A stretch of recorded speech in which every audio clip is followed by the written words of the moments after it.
ಎಲ್ಲರಿಗೂ ನಮಸ್ಕಾರ. ನಾನು ಅಶ್ವಥ್.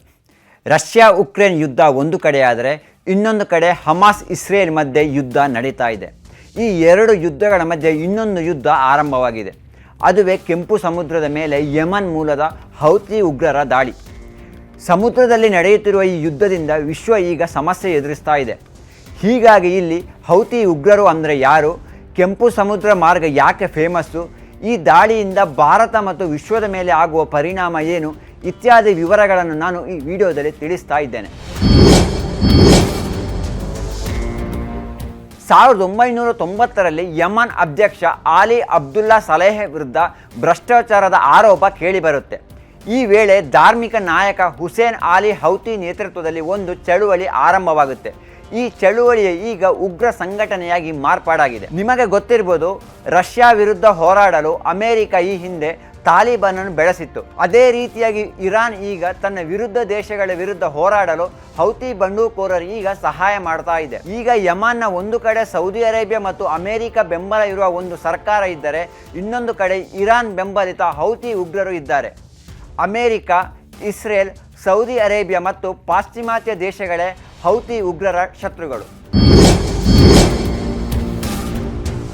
ಯುರೋಪ್ ಮತ್ತು ಏಷ್ಯಾದ ವ್ಯಾಪಾರದ ಕೊಂಡಿಯೇ ಈ ಕೆಂಪು ಸಮುದ್ರ ಮಾರ್ಗ. ಯುರೋಪ್ನಿಂದ ಮೆಡಿಟರೇನಿಯನ್ ಸಮುದ್ರದ ಮೂಲಕ ಬರುವ ಹಡಗುಗಳು ಸುಯಜ್ ಕಾಲುವೆ ಮೂಲಕ ಕೆಂಪು ಸಮುದ್ರಕ್ಕೆ ಆಗಮಿಸಿ ಯಮನ್ ಬಳಿ ಇರುವ ಬಾಬಲ್ ಮಂಡೇಬ್ ಚೋಕ್ ಪಾಯಿಂಟ್ ಮೂಲಕ ಅರಬ್ಬಿ ಸಮುದ್ರವನ್ನು ಬಂದು ಏಷ್ಯಾದ ದೇಶಗಳಿಗೆ ಹೋಗುತ್ತವೆ. ಪ್ರತಿ ದಿವಸ ಈ ಮಾರ್ಗದಲ್ಲಿ ಅಂದಾಜು 385 ಕಾರ್ಗೋ ಶಿಪ್ಗಳು ಸಂಚರಿಸ್ತವೆ. ಮೊದಲೇ ಹೇಳಿದಂತೆ ಹೌತಿ ಉಗ್ರರಿಗೆ ಇಸ್ರೇಲ್ ವಿರೋಧಿ. ಅಷ್ಟೇ ಅಲ್ಲದೆ ಹಮಾಸ್ ಉಗ್ರರ ಜೊತೆ ಉತ್ತಮ ಸಂಬಂಧವನ್ನು ಹೌತಿ ಇಟ್ಟುಕೊಂಡಿದೆ. ಯಾವಾಗ ಇಸ್ರೇಲ್ ಹಮಾಸ್ ಉಗ್ರರ ಮೇಲೆ ದಾಳಿ ಮಾಡಿತೋ ಅದಕ್ಕೆ ಪ್ರತಿಯಾಗಿ ಹೌತಿ ಈಗ ಕೆಂಪು ಸಮುದ್ರದ ಮೇಲೆ ಸಂಚರಿಸುವ ಇಸ್ರೇಲ್ ಹಡಗುಗಳನ್ನು ಗುರಿಯಾಗಿಸಿ ದಾಳಿ ನಡೆಸಲು ಆರಂಭಿಸಿತು. ನಂತರ ಇಸ್ರೇಲ್ ನಡೆಸಿದ ದಾಳಿಗೆ ಅಮೆರಿಕ ಮತ್ತು ಯುರೋಪ್ ರಾಷ್ಟ್ರಗಳು ಬೆಂಬಲ ನೀಡಿದವು. ಇಸ್ರೇಲಿಗೆ ನೀಡಿದ ಬೆಂಬಲಕ್ಕೆ ಪ್ರತಿಯಾಗಿ ನವೆಂಬರ್ ನಂತರ ಹೌತಿ ಉಗ್ರರು ಈಗ ಕೆಂಪು ಸಮುದ್ರದ ಮೇಲೆ ಸಂಚರಿಸುವಂಥ ಅಮೆರಿಕ ಮತ್ತು ಯುರೋಪ್ ಕಾರ್ಗೋ ಹಡಗುಗಳ ಮೇಲೆ ದಾಳಿ ನಡೆಸ್ತಾ ಇದೆ. ದಾಳಿ ನಡೆಸಿದರೆ ಇಸ್ರೇಲ್ ಮೇಲೆ ಈ ದೇಶಗಳು ಒತ್ತಡ ಹಾಕಿ ಯುದ್ಧ ನಿಲ್ಲಿಸಬಹುದು ಎಂಬ ಲೆಕ್ಕಾಚಾರವನ್ನು ಹೌತಿ ಉಗ್ರರು ಹಾಕಿಕೊಂಡಿದ್ದಾರೆ.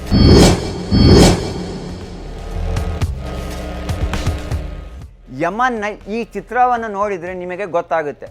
ಒಂದು ಕಡೆ ಯಮನ್ನ ಪಶ್ಚಿಮ ಭಾಗವನ್ನು ಹೌತಿ ಉಗ್ರರು ವಶಪಡಿಸಿಕೊಂಡಿದ್ದಾರೆ. ಪಶ್ಚಿಮ ಭಾಗವನ್ನು ವಶಪಡಿಸಿಕೊಂಡಿದ್ದರೂ ಯಾವುದೇ ಸಮಸ್ಯೆ ಇರಲ್ಲ.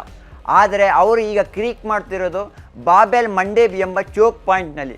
ಈ ಚೋಕ್ ಪಾಯಿಂಟ್ ಉದ್ದ 50 ಕಿಲೋಮೀಟರ್ ಇದ್ದರೆ 26 ಕಿಲೋಮೀಟರ್ ಅಗಲವನ್ನು ಹೊಂದಿದೆ. ಈ ಚೋಕ್ ಪಾಯಿಂಟನ್ನು ಬ್ಲಾಕ್ ಮಾಡಲು ಈಗ ಹೌತಿ ಉಗ್ರರು ಮುಂದಾಗ್ತಾ ಇದ್ದಾರೆ. ಈ ಸಮುದ್ರ ಮಾರ್ಗ ಎಷ್ಟು ಮುಖ್ಯ ಅಂತಂದರೆ, ವಿಶ್ವದ ಕಂಟೈನರ್ ಟ್ರಾಫಿಕ್ ಪೈಕಿ 30% ಹಡಗುಗಳು ಈ ಮಾರ್ಗದಲ್ಲೇ ಸಂಚರಿಸ್ತವೆ. 7ರಿಂದ 10% ಕಚ್ಚಾ ತೈಲ ಹಡಗುಗಳು ಈ ರೂಟ್ನಲ್ಲೇ ಸಾಗುತ್ತವೆ.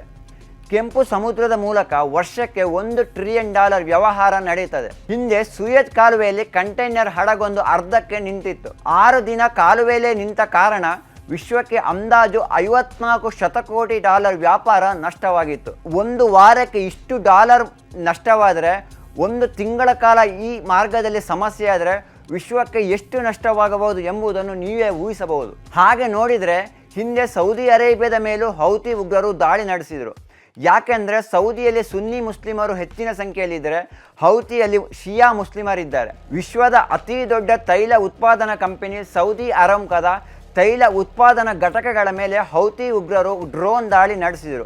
ಇದರಿಂದಾಗಿ ವಿಶ್ವದಲ್ಲಿ ಒಮ್ಮೆ ತೈಲ ಬೆಲೆ ಬಹಳಷ್ಟು ಏರಿತು.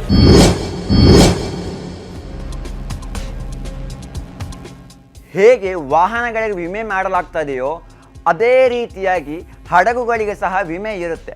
ಮೊದಲು ಈ ಮಾರ್ಗದ ಮೂಲಕ ಸಾಗುವ ಕಾರ್ಗೋ ಶಿಪ್ಗಳಿಗೆ $2 ಲಕ್ಷ ವಿಮೆ ಇದ್ದರೆ, ಈಗ ಇದು $5 ಲಕ್ಷ ಏರಿಕೆಯಾಗಿದೆ.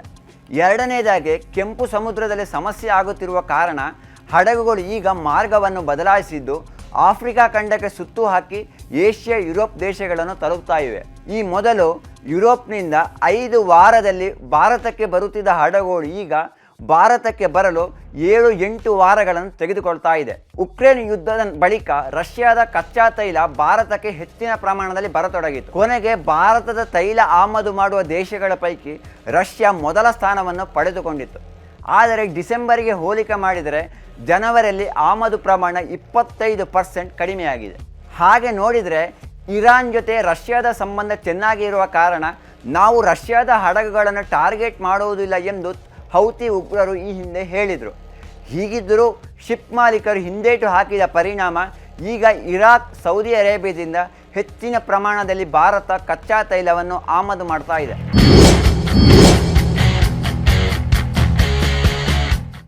ಯುರೋಪಿಗೆ ಆಹಾರ ಉತ್ಪನ್ನಗಳು ಬರಬೇಕಾದರೆ ಅದು ಭಾರತ, ಚೀನಾ, ಏಷ್ಯಾದ ರಾಷ್ಟ್ರಗಳಿಂದಲೇ ಬರಬೇಕು. ಈಗ ಆಫ್ರಿಕಾ ಸುತ್ತು ಹಾಕಿ ವಸ್ತುಗಳು ತಲುಪುವುದರಿಂದ ಪಾಶ್ಚಿಮಾತ್ಯ ದೇಶಗಳಲ್ಲಿ ದಿನನಿತ್ಯ ಬಳಸುವಂಥ ವಸ್ತುಗಳ ಬೆಲೆ ಭಾರೀ ಏರಿಕೆಯಾಗಿದೆ. ಉಕ್ರೇನ್ ಮೇಲೆ ರಷ್ಯಾ ಯುದ್ಧ ಸಾರಿದ್ದಕ್ಕೆ ಯುರೋಪ್ ಮತ್ತು ಅಮೆರಿಕ ರಷ್ಯಾದ ತೈಲ ಖರೀದಿ ಮೇಲೆ ನಿರ್ಬಂಧ ಹೇರಿದವು. ಹೀಗಿದ್ದರೂ ರಷ್ಯಾದ ಕಚ್ಚಾ ತೈಲಗಳು ಭಾರತದ ಮೂಲಕ ಯುರೋಪಿಗೆ ತಲುಪ್ತಾ ಇತ್ತು. ಹೇಗೆಂದರೆ ಕಡಿಮೆ ಬೆಲೆಗೆ ಬರುತ್ತಿದ್ದ ರಷ್ಯಾ ತೈಲಗಳನ್ನು ಭಾರತದ ತೈಲ ಕಂಪನಿಗಳು ಸಂಸ್ಕರಿಸಿ ಯುರೋಪಿಗೆ ಕಳಿಸ್ತಾ ಇದ್ದವು. ಆದರೆ ಈಗ ಕೆಂಪು ಸಮುದ್ರದಲ್ಲಿನ ಗಲಾಟೆಯಿಂದಾಗಿ ರಷ್ಯಾದ ಕಚ್ಚಾ ತೈಲಗಳು ಭಾರತಕ್ಕೆ ಬರುವುದೇ ಕಡಿಮೆಯಾಗಿದೆ. ಕೋವಿಡ್ ಬಳಿಕ ಪಾಶ್ಚಿಮಾತ್ಯ ದೇಶಗಳು ವರ್ಷಕ್ಕೊಮ್ಮೆ ಒಂದೊಂದು ದೊಡ್ಡ ಪ್ರಮಾಣದ ಪೆಟ್ಟುಗಳನ್ನು ತಿಂತಾ ಇವೆ. ರಷ್ಯಾ ಉಕ್ರೇನ್ ಯುದ್ಧ 2ನೇ ದೊಡ್ಡ ಪೆಟ್ಟು ನೀಡಿದರೆ ಈಗ 3ನೇದಾಗಿ ಕೆಂಪು ಸಮುದ್ರದಲ್ಲಿ ನಡೀತಿರುವ ಯುದ್ಧ ಭಾರಿ ಪೆಟ್ಟು ನೀಡ್ತಾ ಇವೆ.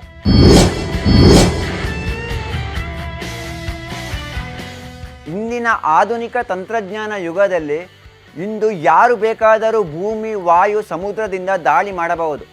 ಈಗಾಗಲೇ ಅಮೆರಿಕ ಮತ್ತು UK ಯಮನ್ನಲ್ಲಿರುವ ಹೌತಿ ಉಗ್ರರ ನೆಲೆಗಳ ಮೇಲೆ ದಾಳಿ ನಡೆಸಿ ಎಚ್ಚರಿಕೆ ನೀಡಿದೆ. ಅಷ್ಟೇ ಅಲ್ಲದೆ ಅಮೆರಿಕ ಮತ್ತು UK ಯುದ್ಧ ನೌಕೆ ಹಡಗುಗಳು ಕೆಂಪು ಸಮುದ್ರದಲ್ಲಿ ಬೀಡು ಬಿಟ್ಟಿವೆ. ಇರಾನ್ ಹೌತಿ ಉಗ್ರರಿಗೆ ಶಸ್ತ್ರಾಸ್ತ್ರಗಳನ್ನು ಸರಬರಾಜು ಮಾಡುವ ಮೂಲಕ ಪ್ರೋತ್ಸಾಹ ನೀಡ್ತಾ ಇದೆ. ಅಮೆರಿಕ ಮತ್ತು ಪಾಶ್ಚಿಮಾತ್ಯ ದೇಶಗಳು ಮಿಲಿಟರಿಯಲ್ಲಿ ಸೂಪರ್ ಪವರ್ ದೇಶಗಳಾಗಿವೆ.